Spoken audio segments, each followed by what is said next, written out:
प्रांगण में आए हैं जोधपुर में और जीरा मंडी चेयरमैन पुरुषोत्तम मुंदराड़ा साहब से बात करेंगे। Thank you. मिलेगा जब तक ये अपन नहीं कर पाएंगे तब तक अपन कुछ नहीं करेंगे। वो जानकारी केवल साइंटिस्ट ले सकते हैं कि फसल चक्कर कैसा होना चाहिए। बराबर। अभी क्या फार्मर को जानकारी है नहीं, उसने मूंगफली की कल्टीवेशन किया, पीछे जीरा चयन कर दिया, वो नहीं हो रहा।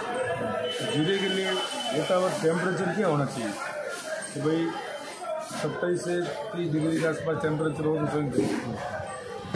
अच्छा। और अपन करते हैं 30 से 34 के अंदर, तो उनको इतनी हो पाता है। बराबर। वो सारी जानकारी साइंटिस्ट से अगर लेकर अपन जो प्रोग्राम बनाते हैं ना, तो किसान को मोटिवेट करेंगे। और ये सारे प्रोग्राम अपने को करने के सितंबर लास्ट 15 अक्टूबर के बाद में स्वयं चालू हो जाता है। ये प्रोग्राम अगर अपन बनाएंगे तो अगर इसको 10 बार अगर किसानों के साथ मीटिंग करेंगे तो 11वीं में जाकर अपन कामयाब होंगे।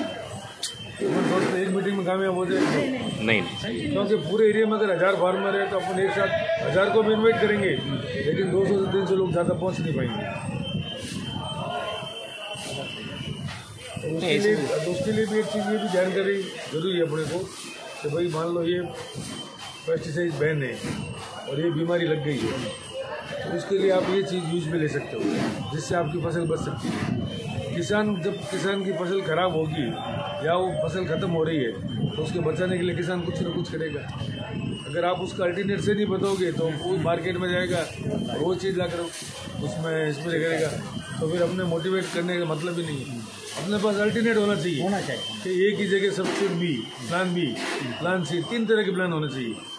तो भाई ये प्लान अगर फेल होता थी होना चाहिए, ये होता थी होना चाहिए, तो किसान मोटिवेट होगा, नहीं तो नहीं हो पाएगा। नहीं जरूर सर, अभी हम आपके पास मिलकर करेंगे। आपके जो स्पेस बोर्ड के जो डायरेक्टर मेंबर जो बने हुए हैं व्यापारी या किसान, उनको पूछो कि तुम्हारा अनुभव क्या है। ये क्या जैसे अनुश्री पूनिया को बना दिया, वो आज प्रधान है मंडोरिया लोनी की, जो भी, तो उसको पूछो फसल किसान के घर में जन्म लिया, इसमें कोई दो राय नहीं है, लेकिन आज एक्सपीरियंस कहाँ है, अनुभव है। भोजरा जी को अगर मेंबर बनाया तो भोजरा जी आज दाल मिल के चलाते हैं, उनको जीरे के बारे में क्या है।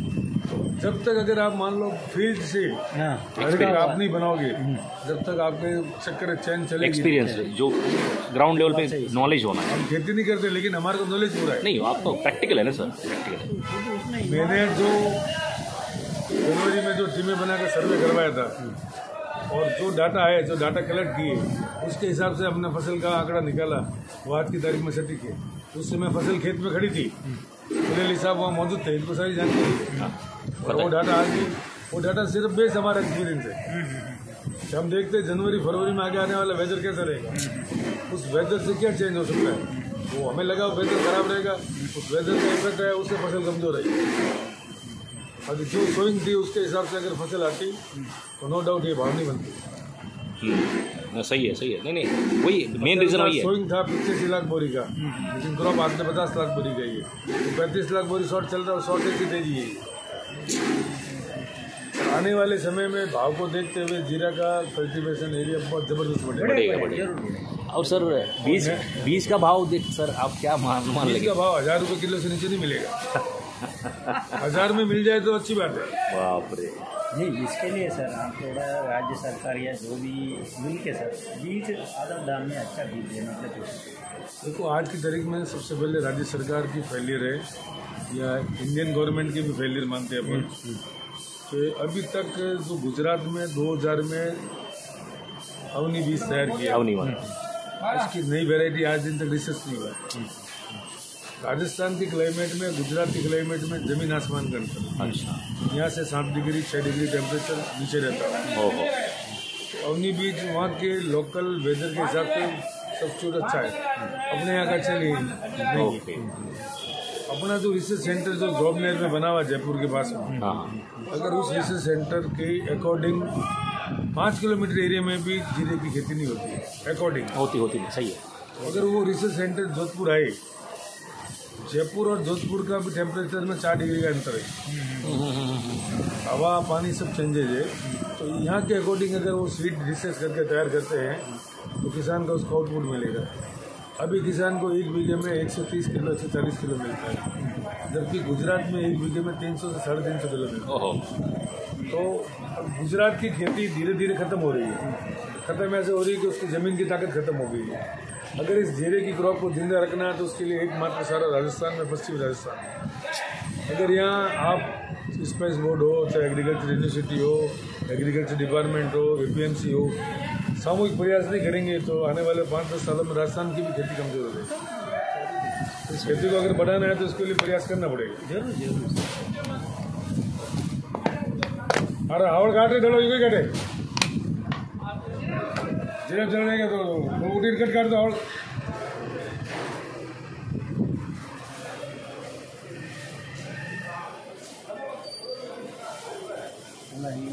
लंबे से मीडिया करके आया था, उसने मेरा इंटरव्यू लिया था। उसमें भाव चल रहा था 335-40 का। तो मैंने उनको बोला तो किसान को अगर आवश्यकता है तो माल ला कर बेचे मंडी में, हाँ, अन्यथा माल को पड़ा रख के भाव आसमान छूएंगे, आपको अच्छा पैसा मिलेगा। ये खबर दी थी मैंने। नहीं शायद आपका पेपर में भी आया था, मैंने यस आई हैव सीन। फायदा मिलना चाहिए। तो आज अगर अपन मान लो वास्तविकता में किसान से जुड़ना चाहते हैं तो उनका भी बेनिफिट देखो ना। हमारा तो कमीशन का काम है। किसान जिस दिन भी लाकर बेचेगा हमें कमीशन मिलेगा, चाहे आज लाकर बेचे चाहे 10 दिन बाद में लाकर बेचे। अपने सेल्फिस्ट स्वार्थ के लिए उसको नहीं डूबोना। सही नहीं, किसान को हम वो रहने से आपको भी कमीशन मिलेगा, जो भी सरकारी लोग चला सकते हैं। किसान ही नहीं रहने से क्या फायदा?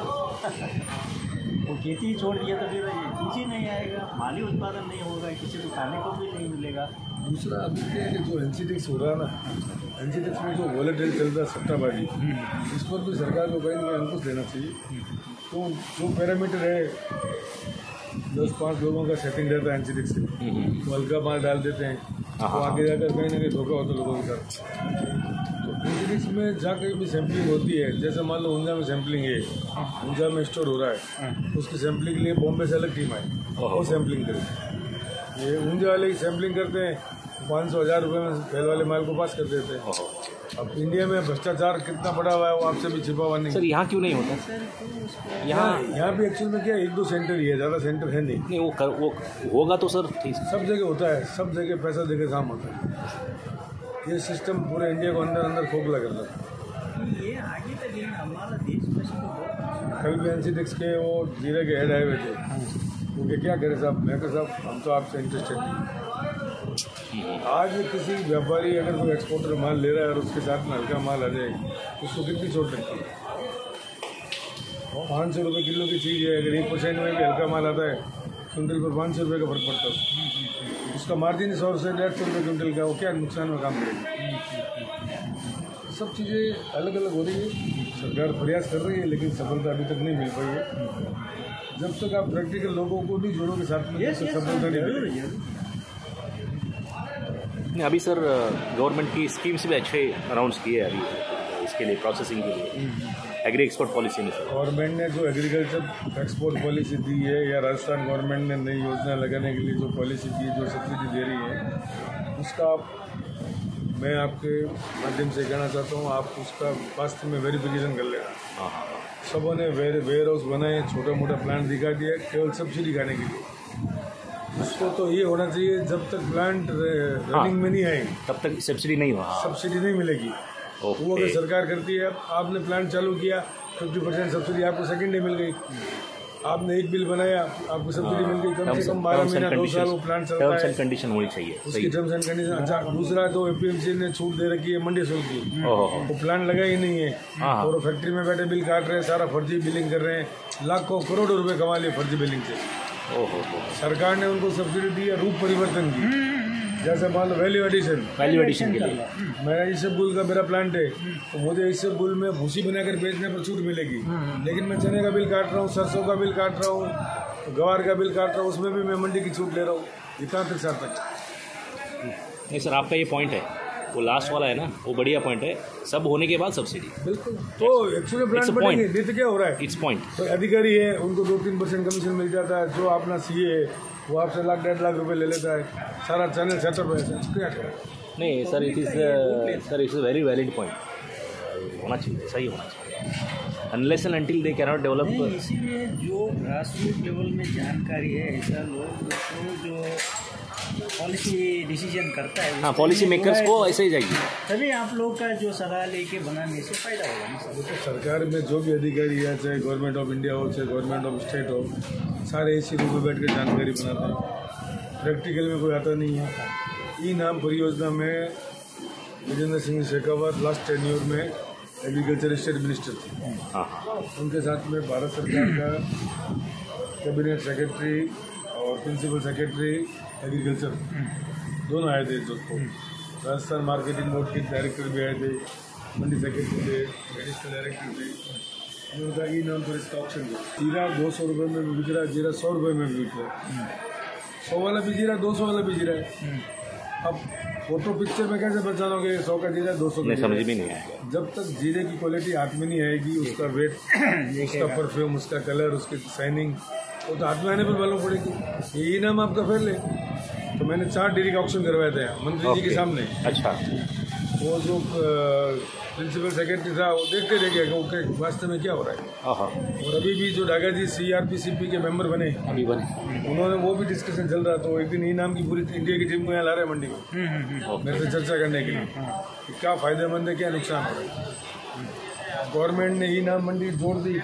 आप ई नाम में जुड़े हुए आपको 50 लाख रुपए का ये फंड देंगे, 30 लाख का ये फंड देंगे। वो फंड आ रहा है, फिजिकल में कोई काम नहीं हो रहा है। सर वो होना चाहिए, नहीं होना चाहिए सर? ई नाम में सक्सेस नहीं है। मैं कहूँ अगर सक्सेस होता तो होना चाहिए। ओके, आपके काली मिर्च में सक्सेस जाएगा, लौंग में सक्सेस जाएगा, इलायची में सक्सेस जाएगा। कारण तो वहाँ काउंट है। हाँ हाँ हाँ, 7 नंबर 7 इंची जो भी आपका हाँ, नंबर काउंट है। वो काउंट है। यहाँ तो कोई काउंट है नहीं ना, आप कैसे करोगे?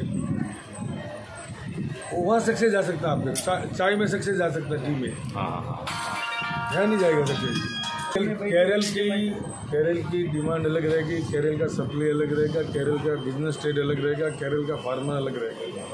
राजस्थान का फार्मर और केरल के फार्मर में डिफरेंस है। बहुत वो पूरे इंडिया को एक जैसा मान के चलते हैं। आज मान लो महाराष्ट्र में है तो उनकी जोत है 2 बीघा, 3 बीघा, 5 बीघा की। राजस्थान में जोत है 50 बीघा से 500 बीघा तक। लास्ट अब 2 बीघा 3 बीघा वाला तो उस माल को साफ सफाई करके, ग्रेडिंग करके, क्लीनिंग करके ला सकता है। 500 बीघा वाला कैसे ग्रेडिंग करेगा? कभी नहीं, कभी नहीं। आप मान लो जैसलमेर एरिया में आप सर्वे में जाते हो, वहाँ जो खेती होती है, अब उनको भी क्या कि मान लो काटना पड़ता है। जब तक अगर वो पानी का फुहारा लगा कर नहीं कटिंग करेंगे तो सारा जीरा हुआ झड़ जाएगा खेत के अंदर ही। देखा है सर हमने। वो पानी लगने के बाद में क्या होगा? कलर डिस्कलर हो जाएगा। नहीं, हमने देखा है ना, वो फुहारा मार रहे हैं, फुहारा मार कर कटिंग कर रहे हैं। क्यों भाई, क्यों कर रहे हैं? है मेरे पास है। मेरे पास तो मैं देखो कोई भी फील्ड में नहीं जाता हूँ, लेकिन 1994 से मैं इस बिजनेस में हूँ। पता है, 30 साल का मेरे को एक्सपीरियंस है। 30 साल के एक्सपीरियंस में आप किसी भी बड़े अधिकारी को लाकर मेरे सामने बिठा दें। अभी एक बार मंडी डायरेक्टर के साथ वर्चुअल मीटिंग हुई थी। एक समस्या तो उसको ये होना चाहिए कि जैसा जीरा मान लो हल्का सा पक गया, थोड़ा बहुत मॉइस्चर रहता है तो गिरेगा नहीं। वो क्या करते हैं? सूखा करते हैं पूरा, मतलब जैसे पूछामन एरिया में, नागौर एरिया में जो सौंफ की खेती होती है, बिलाडा एरिया में जो सौंफ की खेती होती है, रात दिन का अंतर है। बिलाडा में क्या करते हैं? जनवरी में हरी सौंफ को कटिंग करके नीम और पीपल बरगद की छाया में सुखोते हैं उसको। ओके, तो उसका कलर फेड नहीं होता है। और ये लोग क्या करते हैं? उस पर ही पकड़ने देते दाने को। जो मार्च 15 के बाद में जो हीट वेव होता है उससे उसका कलर चला जाता है। तो आप बिलाडा की शॉप में, आबू रोड की शॉप में और नागौर की शॉप में देखोगे, तीनों में रात दिन का अंतर है। कलर में बेस्ट आएगी आबू रोड, टेस्ट में बेस्ट आएगी आबू रोड, तो वहाँ सर्दी ज़्यादा पड़ती है। सौंफ की खेती के लिए सर्दी ज़्यादा चाहिए। जीरे की खेती के लिए भी जितनी ज़्यादा ठंड पड़ेगी उतना दाना मोटा होगा, पका देगा। ओके। जैसलमेर का जीरा जो ICR की रिपोर्ट है, रिसर्च रिपोर्ट, उसमें उसको फर्स्ट क्वालिटी बताया पूरे वर्ल्ड में। उसमें मोहनगढ़, जैसलमेर पूरा जैसलमेर बेल्ट, जैसलमेर बेल्ट के लगभग कुछ एरिया फलोदिका बीच में आता है। हाँ, फलोदिया के बीच में वही ICR ने एक नक्शा बनाया है, राइट सर। इसको एवरेज दिया 1.2 का। और ये पूरे इंडिया में जामनगर में हल्का सा बेल्ट है 50 किलोमीटर का, वहाँ आता है। बाकी सब 4.2 की कैटेगरी में आता है। इसमें कलर, परफ्यूम, ऑयल कंटेंट, वो मिथेनियम, सारी चीज़ें इसमें है। ये ICR की 20 टीम के साइंटिस्ट ने रिसर्च किया है। वो रिपोर्ट मेरे पास है, मैं आपको भेजता हूँ। सर अभी बोल रहे कि मेड़ता का भी बोलते हैं क्या, समझा नहीं, बोल रहे हैं मेड़ता का अच्छा क्वालिटी है। नहीं आप रिपोर्ट पड़ी ना अपने पास तो। हाँ सर, नहीं सर, जस्ट आपको आपसे मेड़ता का सैंपल लो, जोधपुर का सैंपल लो, जिससे में प्रॉपर के 10-20 जगह के सैंपल लो। Okay sir. उसके बाद में अपने लैब में टेस्ट करो, हर पैरामीटर अपना मालूम पड़ जाएगा आपको। मेरे कहने से आपके कहने से नहीं सर, नहीं जस्ट आपसे मशीन बोलेगी बराबर। आपसे मुख से हम मेड़ता वाले अभी क्या करते सुनना हैं, चाहते थे, सुनना कि उनके ग्रेडिंग प्लांट लगा हुआ है। हाँ। उसमें 20 बोरी किसान लाता है, साफ करवाता है, उसमें से 8 बोरी अच्छी निकलती है, 12 बोरी कचरे की होती है, तो 8 बोरी बिक जाती है 600 रुपये में, और 12 बोरी बिकती 250 रुपये में। अब मशीनें जो मंडी में लगाई है, तो किसान का साफ करेगा, 5 बोरी जीरा लाएगा, 5 बोरी तो मशीन में रह जाएगा, क्या साफ करेगा? 5 बोरी जीरा तो मशीन में रह जाएगा, साफ क्या करो? यहाँ अगर वास्तविकता में स्टेट गवर्नमेंट चाहती है कि भाई किसान का माल साफ हो, तो ट्रैक्टर के पीछे 3 लाइन का लगना चाहिए चलना। ओके। 3 जाली का, नाकड़ी ऊपर आ जाए, मिट्टी नीचे आ जाए, बीच में माल निकल जाए ट्रैक्टर में ही। ट्रैक्टर के पीछे वो मशीन लग जाए मंडी के अंदर, तो उसमें किसान को 200 ग्राम 400 ग्राम का नुकसान होगा, ज़्यादा माल का नुकसान नहीं। ओके। इतनी बड़ी मशीन लगाने से कुछ नहीं होगा। ट्रैक्टर के पीछे मेरे यहाँ 10 बोरी किसान लाया, बस उसमें डाला, टक टक टक टक साफ किया, आगे रवाना। Very good, simple technique, very simple, सही है। मतलब ये इसका पास है सर, फैब्रिकेशन है? नहीं वो फैब्रिकेशन नहीं है, ये मंडी समिति को आगे आकर इसमें इनोवेशन लेना, इन्वॉल्व करना चाहिए। नहीं मतलब ऐसे लिया सर, हम लोग भी कोशिश करके इसको कुछ सुविधा के लिए कोशिश करेंगे सर। मंडियों में अगर एक ट्रैक्टर भी लगा देखो 5 से 5.5 लाख रुपये कॉस्ट आएगी ट्रैक्टर चलने की। नहीं सर, वो कैसा हम बता देंगे तो हम प्रपोज करेंगे वो मशीन के लिए। It's very good proposal. Programme में जुड़ा के जो हम एक मॉडल ट्रैक्टर स्टार्ट होता है, उसके पीछे जो पुली लगी हुई होती है ना, उस पर फैन बेल्ट लग जाएगी। ओके। वो चलने में बेरिंग लग जाएगा, और उस फैन बेल्ट उसको मतलब अभी सर कोई लगा है सर, कोई है किसी लगा हुआ नहीं, लेकिन मैं कहता हूँ अगर लगता है तो बहुत शानदार सक्सेस जाएगी। मॉडल कहाँ मिल सकता है सर? मतलब मॉडल तो अपन बना it's very good idea, photo बनवाता हूँ, वेरी गुड आइडिया। नहीं तो हम लोग किसान के लिए देखिए, अभी स्पेशल आप दिखा दो वो जो कंबाइन थ्रेशर है सर, नहीं उसके लिए हम लोग बहुत लोगों को वो नहीं, थ्रेशर में भी देखो जो किसान के गांव में थ्रेशर लगता है, मतलब ये गणेश जी का है, नहीं लक्ष्मी है, थ्रेशर में भी प्रॉब्लम आ रही है। जो थ्रेशर चलाने वाला वो पूरा जानकार नहीं है, हवा ज़्यादा खोल देता तो जीरा उड़ जाता है। हाँ। हवा कम खोलता है तो बड़ी डांगली साथ में रह जाती है, तो उसको भी बरोबर उस माल की क्वालिटी के हिसाब से सेटिंग करना पड़ेगा आपको। प्रॉपर आप सेटिंग नहीं कर पाओगे तो कुछ नहीं होगा। इसमें खर्चा भी कम है। आपने बोला खर्चा कितना होगा सर? हार्डली ये वो मेरे ख्याल वो तो 700 रुपये घंटा 1000 रुपये घंटा लेता है। नहीं सर, ये आपने बताया ना, ये चालने तो कुछ खर्चा नहीं देखो बहुत कम खर्चा। दिन भर में 10 लीटर डीजल चले तो 400-500 बोरी साफ कर दे। ओहो, वेरी गुड। ये सर ये कहाँ मिले बताइए सर, हम लोग नहीं, इट्स वेरी गुड आइडिया। ये कहीं लेने वालों को हम प्रोत्साहित कर देंगे सर। दिस इज़ इसबगुल, और ये जीरे की खेती है, और ये हम जा रहे हैं, we are going to this ನನ್ನ ಹತ್ರ ಇದೆ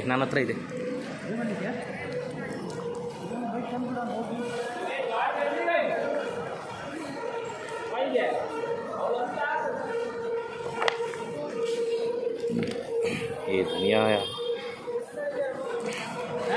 ये सौंफ, ये जीरा मंडी जोधपुर है, आप देख सकते हो। वेट सर,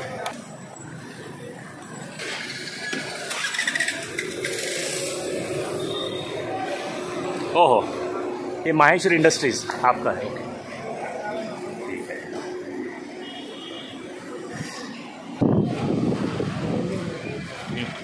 ನೋಡಿ ಇದು ಇಟ್ಟಿದ್ದಾರೆ ಲಾಟ್ ಓಂ ಪ್ರಕಾಶ್ 5 ಅಂತ ಬರ್ತದೆ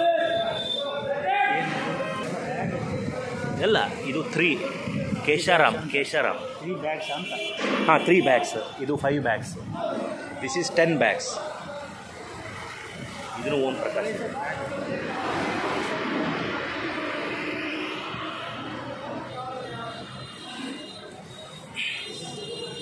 ये पुरुखारा मतलब ಏನು ಇಟ್ಟರಂತೆ ಸರ್ ಅದು बैग्स। ये हमारे मंडी चेयरमैन साहब हैं, आप देख रहे हो। यह अनिल ट्रेडिंग है, माहेश्वर इंडस्ट्रीज, पृथ्वीराज सूरजलाल जैन, ये है राजाराम बैग्स एंड